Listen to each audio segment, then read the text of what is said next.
Hello and welcome to Salt and Light Canning. I'm Jessica and this is my kitchen. And today we're not canning. I'm getting ready for the harvest and for planting our garden. So to do that, I am cleaning out my freezer because as food's coming in from the garden, we need to be able to put it in the freezer until it can be preserved. So for me, that means dehydrating some vegetables. And it might mean something different for you. And yes, you can your frozen vegetables. There's nothing wrong with that. I use frozen vegetables in soup recipes all the time that I can. So please do what's going to work for you. For me, dehydrating vegetables out of my freezer works for me. This way, I don't have to throw them away, and they're going to get used. So, right now, I'm going to get my frozen vegetables on trays and in my dehydrator.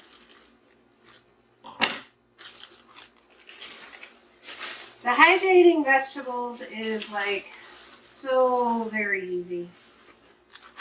It really doesn't get any easier than this. If you want to start dehydrating, the easiest thing you can do is probably frozen vegetables.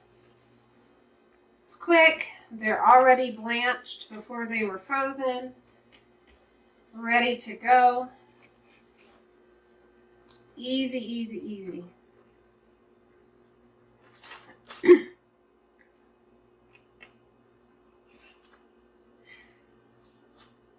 Now, depending on what kind of dehydrator you have, it's going to depend on how many pounds of vegetables you can use. I personally have an Excalibur, but you don't have to buy a fancy dehydrator to start dehydrating vegetables. Use whatever you have available. In fact, mine was used. I bought it used off of Amazon and it works great. But sometimes you can get them at a yard sale or maybe at the Goodwill. For a lot of years we had one of those circle shaped ones with the trays that stacked, and it worked great. Use what you have available to you. In fact, you don't even have to have an electric dehydrator. You can make one with some wire mesh and then dry your food out in the sun. There's options.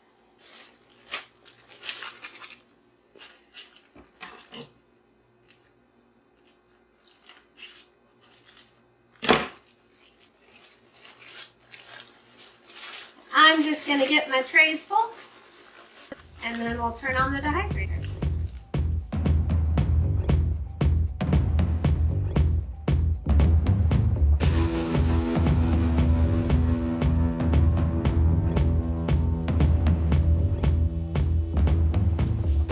I want to encourage you to not be afraid to try to cook with your dehydrated vegetables.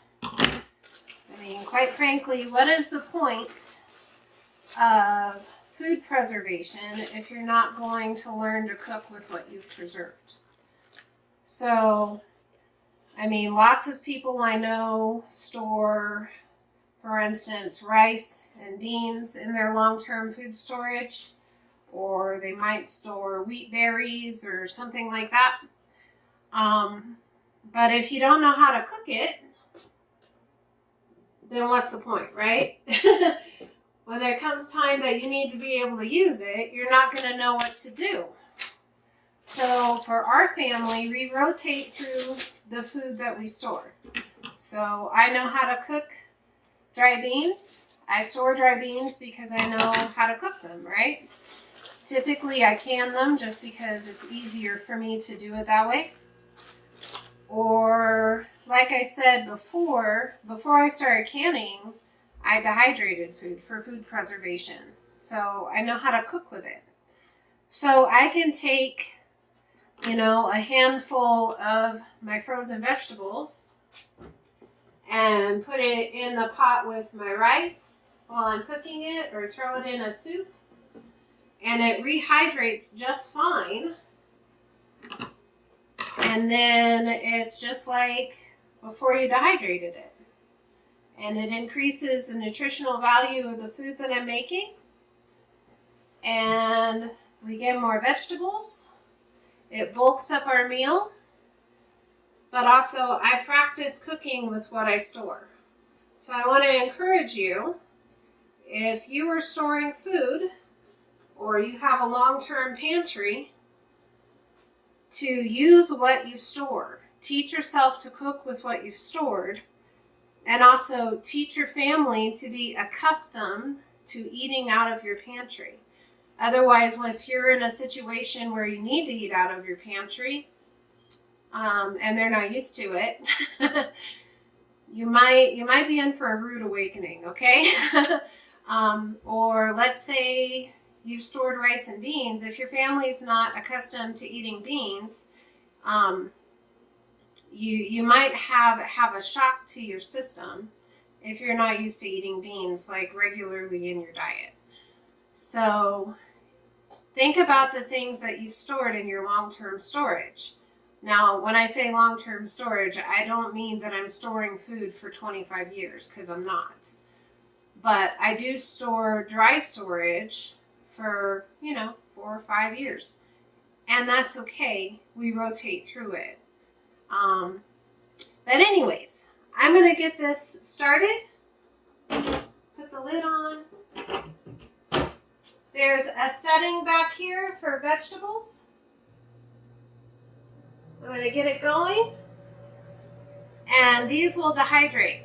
And we'll come back tomorrow when we're taking them off the trays and we're putting them away. So we'll see you tomorrow. Have a great day.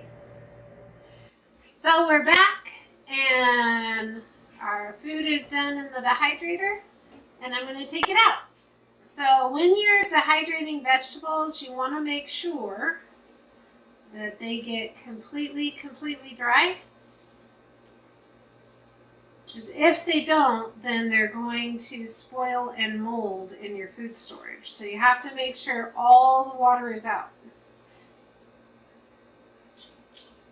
And if you'll notice, they'll sound like hollow,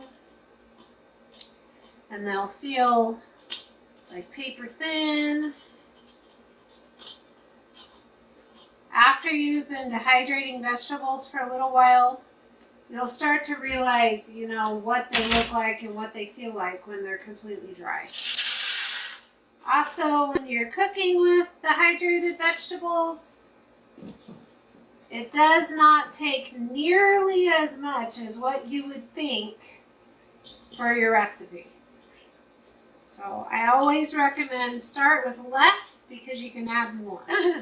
If you store this like vacuum sealed with oxygen absorbers and moisture absorbers in a cool, dry, dark place, this will last for years and years and years.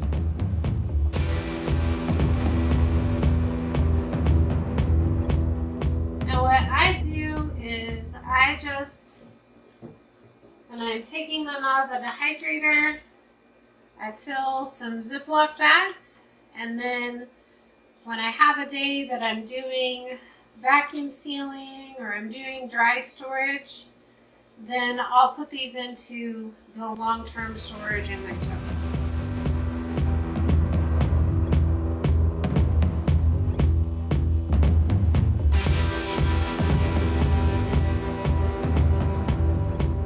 I'm going to clean up my mess, but be encouraged and be blessed.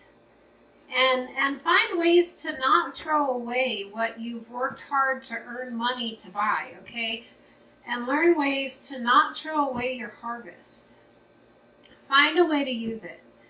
Turn it into something different. Learn some skills. You never know. Be so blessed. Know that you're loved. And be a blessing to someone else. We'll see you in the next video.